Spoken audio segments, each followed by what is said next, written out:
ലൈംഗിക പീഡന ഭ്രൂണഹത്യാ കേസുകളിൽ രാഹുൽ മാങ്കൂട്ടത്തിൽ MLA നൽകിയ മുൻകൂർ ജാമ്യാപേക്ഷയിൽ തിരുവനന്തപുരം പ്രിൻസിപ്പൽ സെഷൻസ് കോടതിയിൽ വാദം തുടങ്ങി എന്ന വാർത്തയാണ് വരുന്നത്. സെഷൻസ് കോടതിയിലെ അടച്ചിട്ട മുറിയിലാണ് വാദം നടക്കുന്നത്. പുതിയ വിവരങ്ങൾ പ്രോസിക്യൂഷൻ നേരത്തെ കോടതിയിൽ സമർപ്പിച്ചിരുന്നു. അറസ്റ്റ് തടയണമെന്നാവശ്യപ്പെട്ട് രാഹുൽ മാങ്കൂട്ടത്തിലും ഹർജി നൽകിയിരുന്നു. ഈ വാർത്തയുടെ വിശദാംശങ്ങൾ മനീഷ് മഹിപാൽ നൽകും തിരുവനന്തപുരത്ത് നിന്ന്. മനീഷ്, എന്തൊക്കെയാണ് ഈ വാർത്തയുടെ കൂടുതൽ വിവരങ്ങൾ? ദിലീപ് കുമാർ, കോടതി നടപടികൾ നേരത്തെ തന്നെ ആരംഭിച്ചു. കേസ് നിലവിൽ പരിഗണിച്ചിട്ടുണ്ട് കോടതി. തിരുവനന്തപുരം സെഷൻസ് കോടതിയാണ് പരിഗണിക്കുന്നത്. നേരത്തെ തന്നെ ഇന്നലെ തന്നെ കോടതി പറഞ്ഞിരുന്നു ഈ കേസുമായി ബന്ധപ്പെട്ട നിലവിൽ 2 കൂട്ടരെ നൽകിയിട്ടുള്ള ഫയലുകൾ, ഡിജിറ്റൽ തെളിവുകളൊക്കെ തന്നെ കോടതിക്ക് പരിശോധിക്കേണ്ടതുണ്ട്. ഇന്ന് രാവിലെ രാഹുൽ മാങ്കൂട്ടത്തിൻ്റെ അഭിഭാഷകൻ, പ്രതിഭാഗം അഭിഭാഷകൻ ഇത് സംബന്ധിച്ച് കുറച്ച് രേഖകൾ കൂടി കോടതിയിൽ കൈമാറിയിട്ടുണ്ട്. അതായത് ഈ പെൺകുട്ടിയും ഈ അതിജീവിതയും രാഹുൽ മാങ്കൂട്ടവും നടത്തിയിട്ടുള്ള ചാറ്റുകൾ, അതായത് നിലവിൽ പ്രതിഭാഗം കോടതിയിൽ സമർത്ഥിക്കുന്നത് ഈ പെൺകുട്ടി പുറത്തുവിട്ട അല്ലെങ്കിൽ നിലവിൽ പുറത്തു വന്ന ചാറ്റ് സ്ക്രീൻഷോട്ടുകളൊപ്പം തന്നെ ശബ്ദശകലങ്ങളൊക്കെ തന്നെ ചിലത് മാത്രമാണ്. അതിൻ്റെ മുഴുവൻ ഭാഗവും കേൾക്കണം. കാരണം ആ സമയത്ത് രാഹുൽ മാങ്കൂട്ടവും ഈ പെൺകുട്ടിയുമായി അടുപ്പമുള്ള സമയത്ത് എവിടെയും ഈ പീഡിപ്പിക്കുന്ന തരത്തിലോ ഗർഭചിത്രം നടത്താൻ പ്രേരിപ്പിക്കുന്ന തരത്തിലുള്ള യാതൊരുവിധ സമീപനമോ നീക്കമോ രാഹുൽ മാങ്കൂട്ടത്തിൻ്റെ ഭാഗത്തുനിന്നുണ്ടായില്ല. ഇത് സമർത്ഥിക്കാൻ, ഇത് തെളിയിക്കാൻ വേണ്ടിയിട്ടാണ് ഇന്ന് രാവിലെ കൂടുതൽ ഡിജിറ്റൽ തെളിവുകൾ ഇന്ന് കോടതിയിൽ നൽകിയിട്ടുള്ളത്. ഏറ്റവും പ്രധാനപ്പെട്ട കാര്യം, കേസിൽ നോട്ട് ടു അറസ്റ്റ് നൽകി. ഇന്നലെ തന്നെ ഇതുമായി ബന്ധപ്പെട്ട് പ്രോസിക്യൂട്ടറോട് പ്രതിഭാഗം ആവശ്യപ്പെട്ടിരുന്നു. കേസ് പരിഗണിച്ച് തുടങ്ങിയിട്ടുണ്ട്. നാളെയോ മറ്റന്നാളായിരിക്കും ഇതിൻ്റെ വിധി, പൂർണ്ണമായ വിധി. കോടതിക്ക് എത്രത്തോളം സാവകാശം ഈ കേസിൻ്റെ മറ്റ് ഡിജിറ്റൽ തെളിവുകളും മെഡിക്കൽ രേഖകളും പരിശോധിക്കേണ്ടതായിട്ടുണ്ട്. അതുകൊണ്ട് തന്നെ അതുവരെ ഈ വിധി പൂർണ്ണമായ അന്തിമ വിധി വരുന്നത് വരെയും, മുൻകൂർ ജാമ്യാപേക്ഷയിൽ എന്താണ് വിധി പറയുന്നത് വരെയും രാഹുൽ മാങ്കൂട്ടത്തിനെ അറസ്റ്റ് ചെയ്യാതിരിക്കാനുള്ള കാര്യങ്ങൾ പ്രോസിക്യൂട്ടറോട് ചോദിച്ചു. പക്ഷേ പ്രോസിക്യൂട്ടറിൻ്റെ പരിധിയിൽ വരുന്ന വിഷയമല്ലാത്തത് കൊണ്ട് തന്നെ അത്തരം കാര്യങ്ങളിൽ സാങ്കേതികമായി തന്നെ അത് പോലീസിൻ്റെ അല്ലെങ്കിൽ SITയുടെ പരിധിയിൽ വരുന്ന വിഷയമായതുകൊണ്ട് തന്നെ കോടതിയിൽ നേരിട്ട് അത്തരം കാര്യങ്ങൾക്ക് പ്രതിഭാഗത്തിന് പോകേണ്ടി വരും. അതുകൊണ്ട് തന്നെയാണ് ഇന്ന് നോട്ട് ടു അറസ്റ്റ് ഹർജി നൽകിയിട്ടുള്ളത്. പക്ഷേ സ്വാഭാവികമായും തന്നെ രാഹുൽ മാങ്കൂട്ടത്തിൽ നിലവിൽ ഈ കേസുമായി അല്ലെങ്കിൽ അന്വേഷണവുമായി സഹകരിക്കുന്ന വ്യക്തിയല്ല.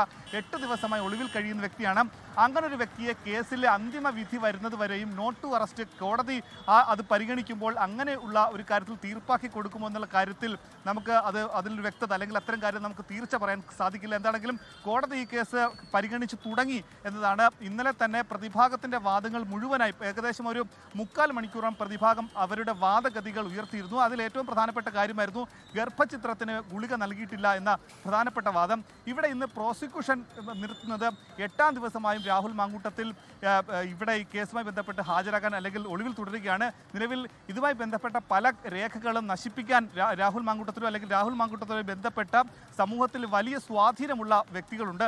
അവരൊക്കെ തന്നെ ശ്രമം നടത്തുന്നു. അതുകൊണ്ട് തന്നെ ഒരിക്കലും രാഹുൽ മാങ്കൂട്ടത്തിന് ജാമ്യം നൽകാൻ പാടില്ല. അത് സമൂഹത്തിന് തെറ്റായ സന്ദേശം കൊടുക്കുമെന്ന പ്രോസിക്യൂഷൻ വാദം ഇന്നും അതേ നാണയത്തിൽ തന്നെ അതേ രീതിയിൽ തന്നെ പ്രോസിക്യൂഷൻ ഇന്ന് ഉന്നയിക്കും. പക്ഷേ ഇവിടെ നോട്ട് ടു അറസ്റ്റ് എന്നത് സാവകാശമായി പ്രതിഭാഗം കാണുകയാണ്. അങ്ങനെയാണെങ്കിൽ എന്ത് തരത്തിൽ, അതായത് ഇന്ന് തന്നെ ഈ വിഷയത്തിൽ അന്തിമമായ വാദഗതികളൊക്കെ തന്നെ കേട്ട ശേഷം ഇന്ന് തന്നെ വിധി ഉണ്ടാകുമോ, അതോ ഇന്ന് വാദങ്ങൾ കേട്ട ശേഷം നാളേക്ക് ഈ അന്തിമമായി എന്താണ് മുൻകൂർ ജാമ്യാപേക്ഷയിൽ കോടതിയുടെ തീർപ്പ് എന്താണെന്നുള്ള കാര്യത്തിൽ നാളെ ഉണ്ടാകുമോ, ഉത്തരവുണ്ടാകുമോ അല്ലെങ്കിൽ വിധി ഉണ്ടാകുമോ എന്നുള്ള കാര്യമാണ് നമുക്ക് നോക്കിക്കാണേണ്ടത്.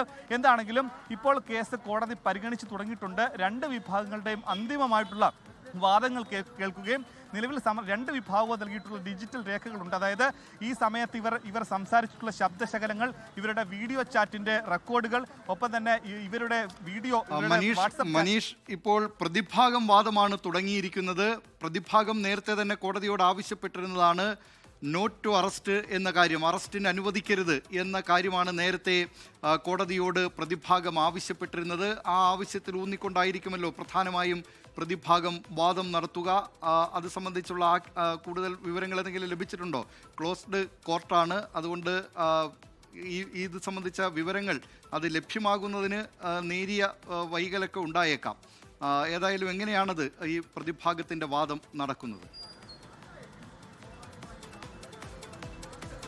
അതെ ദിലീപ് കുമാർ, അതായത് അനിതര സാധാരണമായ രീതിയിലാണ് കോടതി നടപടികൾ നടക്കുന്നത്. സാധാരണഗതിയിലൊക്കെ തന്നെ ഇരകളാണ് എപ്പോഴും അത് ഒരു ഇൻ ക്യാമറയിൽ അല്ലെങ്കിൽ അടച്ചിട്ട് രഹസ്യ സ്വഭാവമായി പരിഗണിച്ചുകൊണ്ട് അടച്ചിട്ട മുറിയിൽ വാദങ്ങൾ നടത്തണമെന്ന ആവശ്യം ഉന്നയിക്കുന്നു. പക്ഷേ ഇവിടെ പ്രതിഭാഗവും പ്രോസിക്യൂഷനും ഒരുപോലെ ആവശ്യം ഉന്നയിച്ചനുസരിച്ച് ഈ കേസിൻ്റെ വാദഗതികൾ അല്ലെങ്കിൽ കേസിൻ്റെ കോടതി നടപടികളൊക്കെ തന്നെ അടച്ചിട്ട് ഇൻ ക്യാമറയിലാണ് നടക്കുന്നത്. അതുകൊണ്ട് തന്നെ അല്പം താമസിച്ചായിരിക്കും നമുക്ക് വിവരങ്ങളൊക്കെ തന്നെ ഈ അകത്ത് നടക്കുന്ന വിവരങ്ങളൊക്കെ തന്നെ നമുക്ക് ലഭ്യമാകുന്നത്. ഇപ്പോൾ ഈ സ്വാഭാവികമായി നമുക്ക് ഇതിൽ നമ്മളുടെ ഒരു വിലയിരുത്തൽ അല്ലെങ്കിൽ ഈ കാര്യത്തിൽ നോട്ട് അറസ്റ്റ് എന്ന കാര്യം ഇന്നലെ തന്നെ പ്രോസിക്യൂട്ടറോട് പ്രതിഭാഗം ആവശ്യപ്പെട്ടതാണ്. ഈ കേസ് ഇന്നലെ പരിഗണിച്ച് തുടങ്ങിയപ്പോൾ തന്നെ അടുത്ത ദിവസത്തേക്ക് സാവകാശം കോടതി തേടിയപ്പോൾ തന്നെ കോടതി ഈ കേസ് പരിഗണിക്കുന്നത് വരെ അന്തിമ വിധി വരുന്നത് വരെ ഈ നോട്ട് അറസ്റ്റ് എന്ന കാര്യം ഇന്നലെ തന്നെ പ്രതിഭാഗം ആവശ്യപ്പെട്ടു. ഇന്നിതാ കോടതിയിൽ അത് രേഖാമൂലം തന്നെ നൽകിയിട്ടുണ്ട്.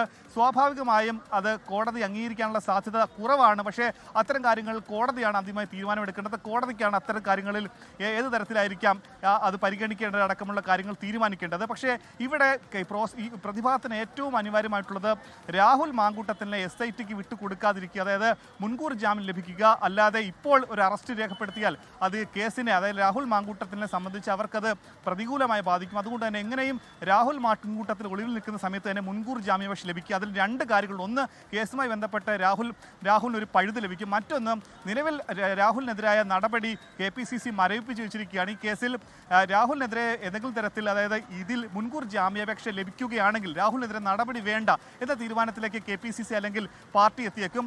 അങ്ങനെ നേതൃത്വം എത്തുമ്പോൾ നിലവിൽ രാഹുൽ മാങ്കൂട്ടത്തിന് എങ്ങനെയും അറസ്റ്റ് തടയുക, രാഹുൽ മാങ്കൂട്ടത്തിന് എങ്ങനെയും ജാമ്യം ലഭിക്കുക എന്നതാണ് പാർട്ടി നോക്കിക്കാണുന്നത്. അതുകൊണ്ട് തന്നെ പ്രോസിക്യൂഷൻ അതുമായി ബന്ധപ്പെട്ടാണ് ഏറ്റവും തങ്ങളാൽ കഴിയുന്ന രീതിയിൽ എല്ലാ വാദഗതികൾ ഉയർത്തുകയും ഈ വാദഗതികളെല്ലാം കണ്ടുകൊണ്ട് കോടതി ഒരു അന്തിമമായ വിധി വരും വരെയും അതുവരെയും രാഹുലിനെ അറസ്റ്റ് ചെയ്യുക. കാരണം രാഹുലിന് ഇപ്പോൾ കോടതിയുടെ തീരുമാനം തന്നെയാണ് അന്തിമമാവുക. കോടതി ഇത് ഇരുവശങ്ങളും പരിശോധിച്ചതിന് ശേഷം നിയമവശങ്ങളൊക്കെ കണക്കിലെടുത്ത് തന്നെയായിരിക്കും കോടതി ഇക്കാര്യത്തിൽ ഒരു അന്തിമ തീർപ്പ് കൽപ്പിക്കുക. മുൻകൂർ ജാമ്യം നൽകണമോ വേണ്ടയോ എന്ന കാര്യത്തിലൊക്കെ കോടതിയുടെ തീരുമാനമാണ് ഇക്കാര്യത്തിൽ അന്തിമം എന്ന കാര്യത്തിൽ തർക്കമില്ല. ഇൻ ക്യാമറ പ്രൊസീഡിങ്സ് ആണ്, അടച്ചിട്ട മുറിയിലാണ് ഇത് സംബന്ധിച്ച വാദം നടക്കുന്നത്. അതുകൊണ്ട് തന്നെ അതിൻ്റെ വിശദാംശങ്ങൾ പെട്ടെന്ന് ലഭ്യമാകുന്നതിനൊക്കെ തടസ്സമുണ്ട്. പക്ഷേ നേരത്തെ തന്നെ പ്രത്യേക അന്വേഷണ സംഘം അവർ ഈ വിഷയത്തിൽ കൂടുതൽ തെളിവുകൾ കോടതിക്ക് സമർപ്പിച്ചതായിട്ടാണ്, തെളിവുകളേക്കാൾ കൂടുതൽ വിവരങ്ങൾ സമർപ്പിച്ചതായിട്ടാണ് നമുക്കറിയാൻ കഴിഞ്ഞത്.